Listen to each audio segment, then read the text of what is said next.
చందమామ కథ. తెనాలి రామలింగం. రామలింగం కాళికాదేవి వరం వల్ల గొప్ప కవి అయ్యాడు. కానీ ఏం లాభం? ఆ రోజుల్లో అంత పెద్ద కవులను ఆదరించగలిగిన వారు తెనాలి చుట్టుపక్కల లేరు. ఒక్క విజయనగరం మహారాజు కృష్ణదేవరాయలు మాత్రం తెలుగు కవులను ఆదరిస్తూ ఉండేవారు. ఆ సంగతి తెలిసి రామలింగం ఎన్నో కష్టాలు పడి విజయనగరం చేరుకున్నాడు. ఇన్ని ప్రయాసలు పడి చేరుకున్న రాజుగారి దర్శనం దొరకడం సులభం కాదు. రాజు ఆస్థానంలో ప్రవేశించడం మాటటుంచి రామలింగం ఆ ఊళ్ళో విచారిస్తే రాయల వారి గురువుగారైన తాతాచార్యుల వారిని పట్టుకుంటే రాజాస్థానంలో సులభంగా చేరవచ్చని చెప్పారు. రామలింగం ఆనాటి నుంచి తాతాచార్యుల వారి సేవ చేయటం మొదలుపెట్టాడు. ఇలా 3 మాసాలు శ్రమపడ్డాడు. ఆచార్యుల వారి అనుగ్రహం కలగలేదు. నీబోటి కుర్రాళ్ళకి రాజుగారి దర్శనం ఏమిటి, నీ కవిత్వం వారికి వినిపించడం ఏమిటి అని నవ్వాడు.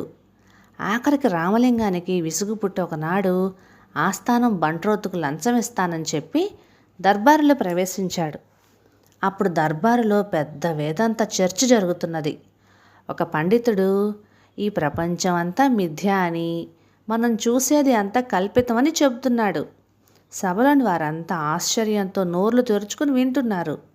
ఆయన ఉపన్యాసం చాలించి కూర్చోగానే రామలింగం లేచి, స్వామి, మనం ఇప్పుడు చేస్తున్నవన్నీ చేస్తున్నామని అనుకోవడమే కదా మీరు చెప్తున్నది అని అడిగాడు. ఆయన అవును అంతే అన్నాడు. అయితే స్వామి, మహారాజు గారు ఇప్పుడు మనకు భోజనాలు పెట్టిస్తారు కదా, మీరు తినకుండా మానుకోండి. ఈ ప్రపంచం మిథ్య కాదు అనుకునే మాబోటి వాళ్ళం కొంతమంది భోజనం చేస్తాము అన్నాడు రామలింగం. సభలో వాళ్ళంతా గొల్లున నవ్వారు. పాపం ఆ వేదాంతి చిన్నబోయాడు. రాయలవారు రామలింగం సమయస్ఫూర్తికి మెచ్చుకొని ఆస్థానంలో చోటిచ్చారు. రామలింగం కోరిక నెరవేరింది. ఇక తాతాచార్యుల వారి పని ఎట్లా పట్టాలా అని ఆలోచించడం మొదలుపెట్టాడు. తాతాచార్యుల వారికి తెల్లవారుజామునే లేచి తుంగభద్ర నదికి పోయి స్నానం చేయటం అలవాటు. ఆ సంగతి రామలింగం తెలుసుకొని ఒక రోజున తాతాచార్యుల వారు స్నానం చేస్తుండగా ఆయన బట్టలు తీసేసి దాచేశాడు. ఆచార్యుల వారు స్నానం చేసి బయటకు వచ్చి చూసుకుంటే ఆయన దుస్తులు లేవు. రామలింగం అప్పుడే ఏమీ తెలియని వాడిలాగా ఒకవైపు నుంచి వచ్చి తాతాచార్యుల వారిని పలకరించాడు. రామలింగాన్ని చూసేవారికి ఆచార్యుల వారి పై ప్రాణాలు పైనే పోయాయి. ఇది రామలింగం పనేనని గ్రహించి బ్రతిమలాడడం మొదలుపెట్టాడు. రామలింగం చాలాసేపు బతిమాలించుకొని ఆఖరికి ఒక్క షరతు మీద ఆయన దుస్తులు ఇవ్వడానికి ఒప్పుకున్నాడు. అదేంటంటే తాతాచార్యుల వారు రామలింగాన్ని ఊళ్ళో దాకా మోసుకెళ్ళాలి. ఏం చేస్తాడు పాపం, ఆచార్యుల వారు విధి లేక ఒప్పుకున్నారు. అప్పటికి తూర్పు బాగా తెల్లవారింది. రామలింగాన్ని భుజాల మీద ఎక్కించుకొని ఊళ్ళోకి వచ్చి పడదామని పరుగు తీయడం మొదలుపెట్టాడు ఆయన. అప్పటికి ఊళ్ళో వాళ్ళంతా లేచారు. తాతాచార్యుల వారు రామలింగాన్ని భుజాల మీద ఎక్కించుకొని పరిగెత్తుకు రావడం అంత ఆశ్చర్యంగా చూస్తున్నారు. రాయలవారు కూడా నిద్ర లేచి మేడ మీద పైకి వచ్చి చూస్తున్నారు. వారికి గుంపుగా చేరిన జనము, తాతాచార్యుల వారు రామలింగాన్ని మోయడము కనిపించింది. వారికి చాలా కోపం వచ్చింది. బంట్రోతుల్ని పిలిచి, మీరు పోయి ఆ పైన ఎక్కి కూర్చున్న వాడిని దించి తన్నుకుంటూ నా దగ్గరికి తీసుకొని రండి అని ఆజ్ఞాపించారు. రాయలవారి బంట్రోతులు ఇక వచ్చి తన్ను పట్టుకుంటారని అనుకున్నాడు రామలింగం. అతనికి వెంటనే ఒక ఉపాయం తట్టింది. స్వామి, మీ చేత నేను తెలియక మోయించుకోవటం వల్ల నాకు ఎంతో పాపం చుట్టుకుంది. మళ్ళీ మిమ్మల్ని నేను మోస్తే తప్ప ఆ పాపం పోదు. దయుంచి నా మీద ఎక్కి కూర్చోండి, మోస్తాను అని బ్రతిమాలాడు. పాపం ఆచార్యుల వారు ఇది నమ్మి రామలింగం మీద ఎక్కి కూర్చున్నారు. కాస్త దూరం పోయారో లేదో రాజుగారి బంట్రోతులు వచ్చి తాతాచార్యుల వారిని రామలింగం మీద నుంచి లాగి బాదుకుంటూ రాయలవారి దగ్గరికి తీసుకెళ్లారు.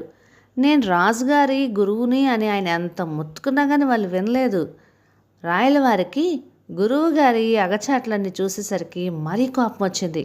రామలింగాన్ని పట్టుకుపోయి గోతులో పాతిపెట్టి ఏనుగుల చేత తొక్కించమని ఆజ్ఞాపించారు. ఈ విధంగా తాతాచార్యుల వారి కడుపు మంట చల్లారింది. రాయలవారి ఆజ్ఞ ప్రకారం 2 సేవకులు రామలింగాన్ని ఊరు బయటకు తీసుకెళ్ళి ఒక గొయ్యి తవ్వి అందులో కుతిక వరకు పూడ్చిపెట్టారు.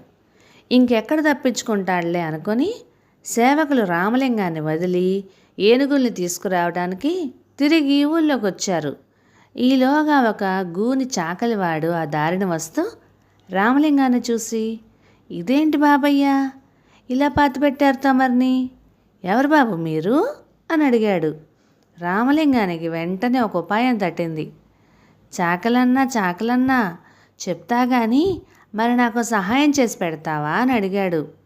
అలాగే బాబయ్య, అదేదో సెలవిప్పించండి అని అడిగాడు చాకలి. ఏమీ లేదు చాకలన్నా, నాకు నీకున్న గూనికి రెట్టింపు గూని ఉంది.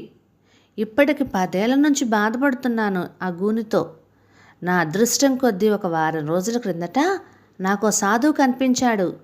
నా గూని చూసి ఆయనకు జాలేసింది. ఒక 2 రోజుల పాటు కుతికలోతు గోతిలో కంఠం వరకు పూడ్చుకొని ఉండు. ఆ 2 రోజులు కళ్ళు కూడా మూసుకునే ఉండాలి. ఏమి జరిగినా కళ్ళు తెరవకూడదు. గడువు పూర్తవగానే నీ గోని కూడా మాయమవుతుంది అని చెప్పాడు ఆయన. సరే, ఆ వాళ్ళ నుంచి గోతిలో పాతుకొని కూర్చొని ఉన్నా. వాటితో గడువు తీరిపోయింది. కాస్త నన్ను బయటికి లాగావంటే నా గూని ఉందో పోయిందో చూసుకుంటాను అన్నాడు రామలింగం. ఓస్, ఇది కూడా పెద్ద సహాయమేనా బాబయ్య? మీ గూని పోయిందంటే నేను మీలాగే 4 రోజుల పాటు కళ్ళు మూసుకొని ఈ గూని పీడ కూడా వదిలించుకుంటాను అని ఆ చాకలి రామలింగాన్ని గోతిలో నుంచి బయటికి లాగాడు. నిజంగా గూనివాడు కాదు కదా రామలింగం, మామూలు మనిషిలాగే బయటపడ్డాడు. చాకలివాడికి కూడా గూని పోగొట్టుకోవాలని ఆత్రం కలిగింది. బాబు మీకు పుణ్యం ఉంటుంది, నన్ను కూడా కాస్త గోతిలో దించి పూడ్చిపెట్టండి. మీరు పోయే దోవలోనే నా ఇల్లుంది. మా ఇంటి దానికి ఈ కబురు కాస్త అందించి దాన్ని వచ్చి మూట తీసుకెళ్ళమని చెప్పండి బాబు అని ఆత్రంగా కోరాడు చాకలివాడు రామలింగాన్ని. అలాగేలే వాయ్, నా బాధ వంటిదే కదా నీది కూడాను. కానీ నువ్వు మాత్రం ఈ వారం రోజులు కళ్ళు తెరవకూడదు. ఏ ప్రమాదం జరిగినా సరే అన్నాడు రామలింగం. ఏదోలేండి బాబు, ఎలాగో అవస్థ పడతాను. ఈ పాడు గూని వదిలిపోతే చాలు అన్నాడు చాకలివాడు. రామలింగం చాకలివాడిని గోతిలో కంఠం దాకా పూడ్చి తన దారిన తాను బయలుదేరి వెళ్ళిపోయాడు. పోతూ పోతూ చాకలివాడి పెళ్ళాంతో ఈ సంగతి చెప్పాడు. చాకలివాడి పెళ్ళాం అన్నం మూట కట్టుకుని బయలుదేరింది. ఈలోపుగా రాయల వారి సేవకులు ఏనుగులను తీసుకొని వచ్చారు రామలింగాన్ని పూడ్చిపెట్టిన చోటకి. అప్పటికి కొంచెం చీకటి పడింది. గోతిలో ఉన్నది రామలింగమే అనుకుని వాళ్ళు ఏనుగుల చేత తొక్కించాలనుకున్నారు. ఈలోగా అతను కళ్ళు తెరిస్తే గూనిపోదేమోనని పాపం చాకలివాడు అలాగే ఉండిపోయాడు మాట్లాడకుండా. చాకలివాడి భార్య అన్నపు మూటతో అక్కడికి వచ్చింది.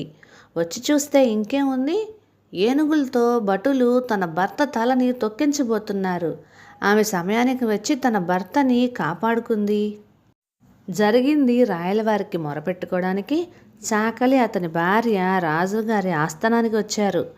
ఈలోగా మన రామలింగం కూడా ఆస్థానం చేరుకున్నాడు. జరిగిందంతా విన్న తర్వాత రాయలవారు, అవురా పిడుగా, ఎంత పని చేశావు, నిష్కారణంగా ఏమీ తెలియని ఆ చాకలివాడిని పొట్టన పెట్టుకునేవాడివి కదా. ఏదోలే, అయిందేదో అయిపోయింది. నువ్వు తిరిగి మా కళ్ళెదుట పడ్డావు, అదే 10,000 అని ఆ చాకలికి అతని భార్యకి కొంత ధనం ఏర్పాటు చేయించి పంపించేశారు. కథ సమాప్తం. తర్వాయి భాగంలో మళ్ళీ కలుసుకుందాం. ఈ కథ మీకు నచ్చినట్లయితే లైక్ చేయండి, షేర్ చేయండి, సబ్స్క్రైబ్ చేయండి. Thank you.